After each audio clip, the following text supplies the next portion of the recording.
हमारे शास्त्र में भी लिखा है, माता शत्रु पिता वैरी। वो माता और पिता शत्रु हैं जो अपने बच्चों को नहीं पढ़ाते। पर क्या नहीं पढ़ाते? जीवन की विद्या और जीविका की विद्या, दो प्रकार की विद्या होती है। तुमने जीविका की विद्या पढ़ाने के लिए उनको लगा दिया, पर जीवन की विद्या नहीं दे पा रहे हो। बड़े डॉक्टर होकर के भी साइनाइड खा ले रहे हैं, इंजीनियर होकर गोली मार ले रहे हैं, सुशांत जा रहे हैं, इतना ग्लैमरस लाइफ जीने के बाद भी ड्रग्स ले रहे हैं। क्या पढ़ाया? ये तो बड़े बड़े स्कूलों से निकले हुए लोग हैं, डीपीएस, न जाने किस किस स्कूल से पढ़े हुए हैं, जहां तुम्हारे बच्चों का एडमिशन होना मुश्किल हो जाता है। तुम घूमते रह जाते हो। वहां के एकेडमिक क्वालिफिकेशन लेकर जिंदगी में तुमसे इतनी ऊंचाई पर पहुंचकर बक्सर के हमारे डीएम साहब पांडे जी इसी गाजियाबाद में आकर के ट्रेन के नीचे कटकर आत्महत्या कर ली उन्होंने।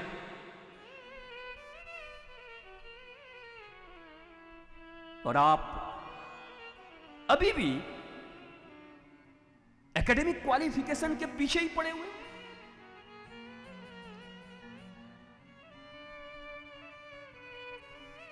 जो व्यवस्था बनी है पढ़ाइए, मत रोकिए। लेकिन अगर तुम्हारा बच्चा है, प्यार करते हो, सचमुच अपना मानते हो, तो तुम्हें पता है विश्व में तनाव की, डिप्रेशन की, रोगियों की संख्या दिन ब दिन किस हद तक बढ़ रही है।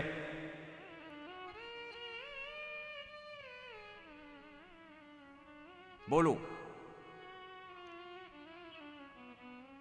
तुम में से कितनों के बच्चे हैं जो खुद तनाव में नहीं हैं? तुम्हारे परिवार, तुम्हारे भाई, तुम्हारे बहन, तुम्हारे घर के लोग कौन ऐसे हैं जो तनाव में नहीं हैं? तो कौन सा धर्म करवा रहे हो भाई? कहां कहां दर्शन करा के ले आए? मैंने सुना चारों धाम दर्शन करा के ले आए, रुद्राभिषेक करा दिया। उसके बाद भी आप ही का बच्चा आपको तनाव में आपके घर में देखता है, आपके धर्म से उसकी आस्था उठती है कि अभी अभी मेरी मम्मी आई हैं वहां से अमरनाथ से दर्शन करके और इनके जीवन में इतना तनाव। बल्कि तुम न जाती और तनाव में रहती तो उसका एक आशा बंधा रहता कि भूत भावन भगवान भोलेनाथ के पास जाएं और जाकर उनकी सांभवी मुद्रा को सीखकर, शिव का अर्थ होता है कल्याण, सत्यम शिवम सुंदरम, उस आध्यात्मिक विद्या को ग्रहण करके अपने जीवन में स्वस्थ और मस्त हो जाएं। पर तुमने तो उनका भी रास्ता ब्लॉक कर दिया। वो तुमको देख के कहते हैं कि अगर पूजा करने का ये फल है मेरी मम्मी,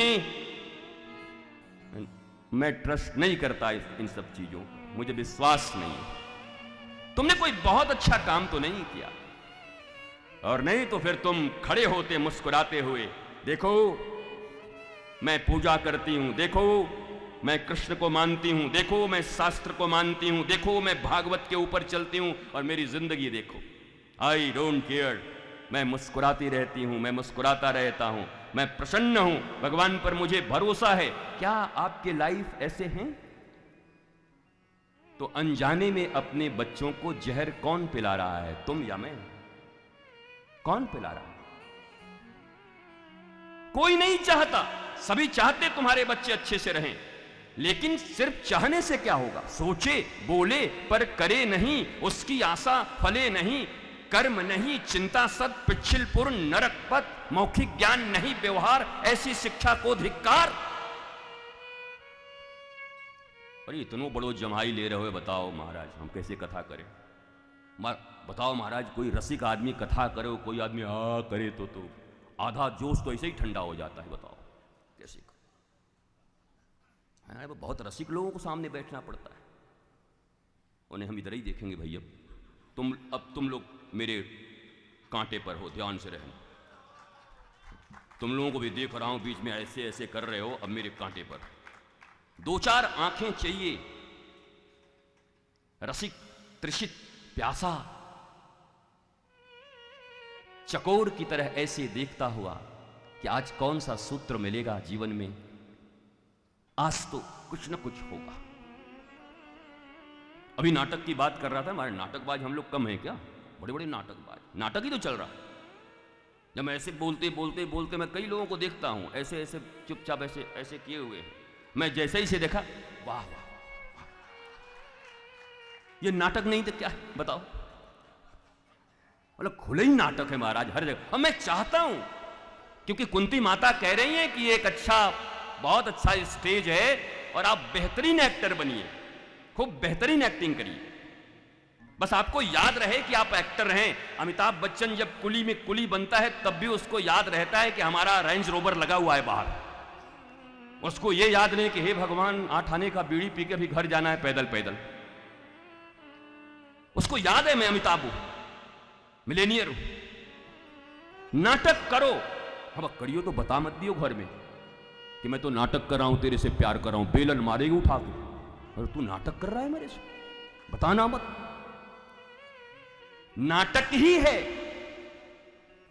और मान लो कि 70 साल के बुलबुले हैं, 60 साल के, अगर ठीक ठाक रहा तब, कोई गारंटी नहीं है कि 70 साल के बुलबुले और कब फुग्गा फूट जाएगा कुछ पता नहीं है। तो फिर why are you so serious? मैं तो बिल्कुल सीरियस नहीं। लोग कहते हैं भागवत में आने के पहले आप सीरियस रहते हैं कि बिल्कुल कमरे में कभी आ जाना, मैं बंद करके जरूर रखता हूं, कमरा बंद करके जरूर रखता हूं। लोग सोचते हैं बड़ा पढ़ते उड़ते होंगे, आ जाओ देख लो हम क्या करते हैं। कोई सीरियसनेस नहीं है, काहे को सीरियस? भागवत हैं, रामचरितमानस है, लैपटॉप है, मौज लेते हैं। सिनेमा देखते हैं, आपको पता ही होगा, हमारे यहां सिनेमा हॉल है, बच्चों के साथ बैठ के सिनेमा देखते हैं हम तो पर्दे पे। स्पिरिचुअलिटी कोई डिसेबिलिटी नहीं है।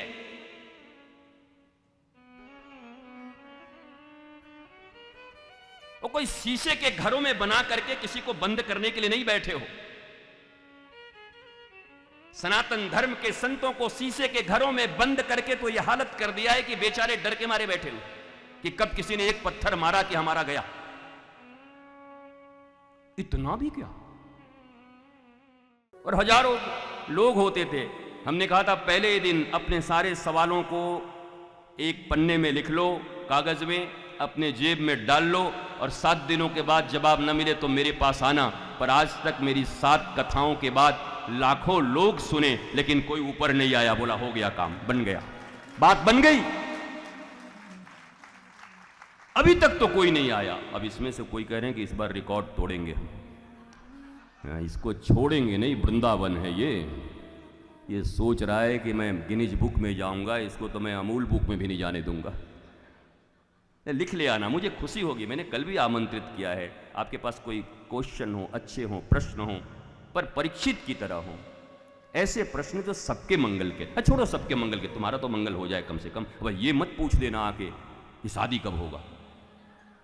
बोले कुंभ में एक आदमी गया, राम जी का मंदिर था सामने, जा करके राम जी के पास जैसे ही शुरू किया, राम जी बोले क्या बात है? पत्नी भाग गई। बोले ये हमारा डिपार्टमेंट नहीं, भाग जा, हम तो खुद अपना नहीं ले आ पाए, वहां सामने हनुमान जी का मंदिर, वहां जा, हम तो खुद हनुमान जी को भेजे थे, हमारे पास आके रो रहा है बिना मतलब का, जा, डिपार्टमेंट खराब कर रहा है मेरा। तो अब अगर तुम्हारे प्रश्न ही ऐसे होंगे कि विवाह कब होगा, तो अब वही तो तुम जा करके वो पोपटलाल से पूछना, जेठालाल वालों से कि कब होगा। मुझे कुछ पता नहीं, मैं भी उसको देखता था। तो विवाह के लिए कोई इतना, महाराज मैंने उससे बहुत बड़ी शिक्षा ली, विवाह के लिए कोई इतना सीरियस रह सकता है और इतना कोई लगातार काम कर सकता है। हमारे गुरुदेव कहा करते थे, लगे थाका, बेटा लगे रहो। हम तो पोपटलाल को देख के लगे रहे कि जब इस शादी के लिए इतना लग सकता है तो क्यों गोविंद के लिए तो पता नहीं कितना लगा जा सकता है, राधा रानी के लिए क्या नहीं किया जा सकता। लगे रहो राधा रानी के, सब वहीं संभले। तो हर जगह से सीख मिलती है आपको, हाँ, लेकिन हर जगह से लेना मत। नीम हकीम खतरे जान भी। कुछ आदमी कहते हैं अपन का क्या है गुरुजी, अपन लोग को जहां से शिक्षा मिली ले लिया, हम इसीलिए दिख भी रहे हैं। आप भानुमती का कुनबा जोड़ा, कहीं का ईंट कहीं का रोड़ा, थोड़े खुशी थोड़े गम, दुनिया में है बेदम। एक संत एक पंथ एक ग्रंथ, प्रथम भक्ति संतन कर संगा, द्वितीय रति मम कथा प्रसंगा। अभी तक आपके पास समय है, अभी तक चुनाव का समय। प्रथम भक्ति संतन कर संगा, द्वितीय रति मम कथा प्रसंगा। अब खतरनाक स्टेज आ रहा है। गुरुपद पंकज सेवा, और खतरनाक। तीसरी भक्ति अमान, गुरुपद पंकज सेवा।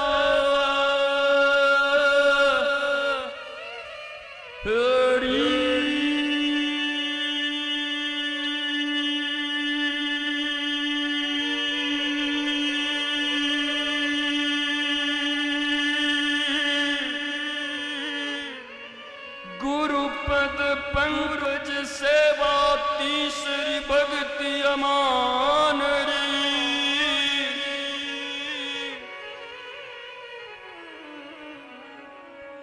गुरुपद पंकज सेवा। राम जी कहते हैं सबरी, प्रथम भक्ति संतन कर संगा, द्वितीय रतिमम कृष्णाष्टक, राधाष्टक, गुरुवाष्टक, डोंट गपाष्टक। अष्टक ही करना है तो राधाष्टक करो, कृष्णाष्टक करो। श्रीमद् भागवत के इस दिव्य यज्ञ में आने के बाद भी यहां से छूटोगे तो नीम के पेड़ के नीचे बैठ के गपाष्टक कर रहे हो। तो परिणाम भी वही होगा। भगवान ने कह दिया है, श्री कृष्ण ने, शुभ करो अशुभ करो, मैं लेके बैठा हुआ, बिल्कुल बेईमान नहीं हूं। भगवान कह रहे एकदम ईमानदार हूं, दे दूंगा सब।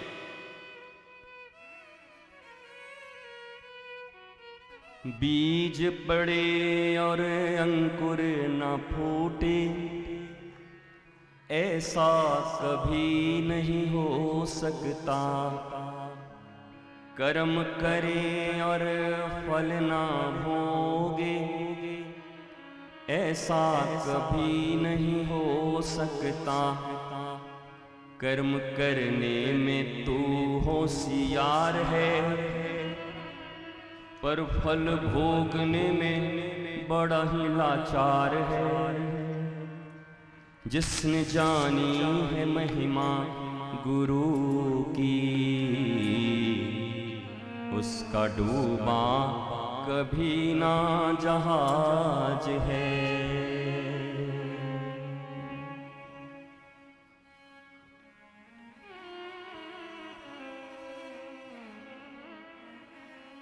सत्संग की रेखा लक्ष्मण रेखा, सत्संग की हो तो रावण कभी नहीं आ सकता। और ये मत बजाओ भाई, हम बजाओ भाई, फंस जाएंगे। वो हमारे जैसा बेसुरा आदमी महाराज, हमारे गुरुजी हमको कहते, कोई बुला के ऐसे, इधर सुन, दुनिया में अपने से बड़ा बेसुरा कहीं देखा है हमके? ऐसे कर दे, बोला तू बेसुरा भी है और बेताला भी है, तो ताली भी ठीक से नहीं बजा सकता, ताली बिगाड़ देता है। तो मन बड़ा ऐसे था, फिर ऐसे बुला, इधर आ, खुश रहे, असुर नहीं बोला, ये कम बात है क्या? हम क्या, हाँ ये बड़ी अच्छी बात है, बेसुरा बोल दिया महाराज। बोला असुसुर रमनते इति असुर, जिसके सुर गड़बड़ हो गए असुर ही समझो महाराज। तो हमारे मधुकर जी हैं, मनीष जी हैं, वैष्णवी जी हैं, तो सुरों के बादशाह हैं। ठाकुर जी की ऐसी, श्री जी की कृपा है इन पर। पर व्यासपीठ की ऐसी एक महिमा है कि व्यासपीठ पे जो भी बैठता है वो भी सोचता है कि ये वाला भी काम दूसरों को क्यों देते, धीरे हम ही सीख लें। बनता नहीं बेचारे से, लेकिन प्रारंभ तो कर ही देता है। अब पब्लिक भी क्या करे, आ गई है तो सुननी पड़ती। फंस गया ये बाबा, न गावे तो ज्यादा अच्छा। तो लक्ष्मण रेखा सत्संग की हो तो रावण कभी नहीं आ सकता। महाराज उस दिन ये सूत्र तो मैंने न जाने कितनी बार आपको बताया कि जानकी जी ने भगवान राम को भेज दिया सोने के मृग के पीछे। परमात्मा सामने खड़ा है और उनको चाहिए सोना। ठाकुर जी चले गए बिना कुछ बोले। अब इसकी बड़ी मीमांसा है। जीवन में कभी जानकी जी ने ठाकुर जी से कुछ बोला ही नहीं। पहली बार कोई बात कही, ठाकुर जी बोले हम समझाने जाएं, क्या इतनी समझ तो जानकी जी को भी होगी कि सोने का मृग नहीं होता। तो बोलेंगे जीवन में कभी कुछ बोला नहीं, एक बार बोला तो ज्ञान देने लगे। यद्यपि ऐसा होता नहीं, सब लीला ही है ठाकुर जी का।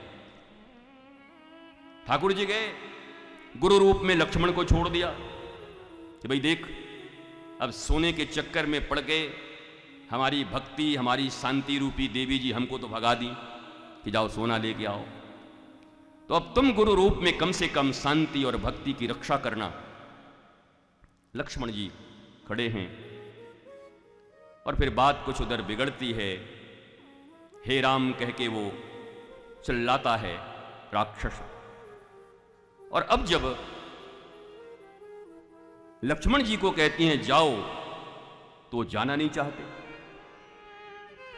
लेकिन फिर कुछ ऐसे वचन लीला के तहत, वो सब लीला है उनकी, लेकिन वचन कुछ कड़वे होते हैं माता जी के, तो लक्ष्मण रेखा खींच के निकल जाते हैं। इसको इस रूप में भी देख सकते हैं कि जीवन की शांति, जीवन की भक्ति, मनुष्य का हरण तभी होता है जब वो सोने के पीछे परमात्मा का त्याग कर देगी। जाओ सोना ले आओ, धन ले आओ, संपत्ति ले आओ। राम जी खड़े हैं सामने, सोना चाहिए। राम जी ने गुरुदेव भगवान को लगा दिया कि महाराज देखो बुद्धि बिगड़ गई है। बोला हम मिले और अभी भी इनको सोना चाहिए, कुछ बुद्धि दान करो।